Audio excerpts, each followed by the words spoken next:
বিয়ের আদ্যের পর খেজুর বা মিষ্টান্ন বিতরণ করার কথা কোনো কোনো বর্ণনায় পাওয়া যায় এবং তা ছিটিয়ে দেওয়ার অবকাশও আছে, যদিও ছিটিয়ে দেওয়ার আলাদা কোনো ফজিলত বা সওয়াব নেই।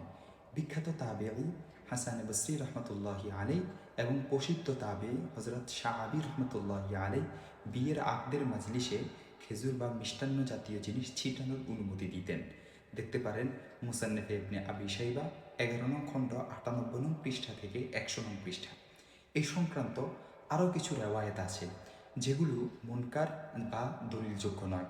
আর মসজিদে বিয়ে হলে খেজুর ছিটিয়ে না দেওয়াই উত্তম বা উচিত, কেননা এতে ক্ষেত্র বিশেষ হইচই কাড়াকাড়ির কারণে মসজিদের আদব ক্ষুণ্ণ হওয়ার আশঙ্কা থাকে এবং মসজিদ ময়লা হওয়ারও আশঙ্কা থেকে যায়।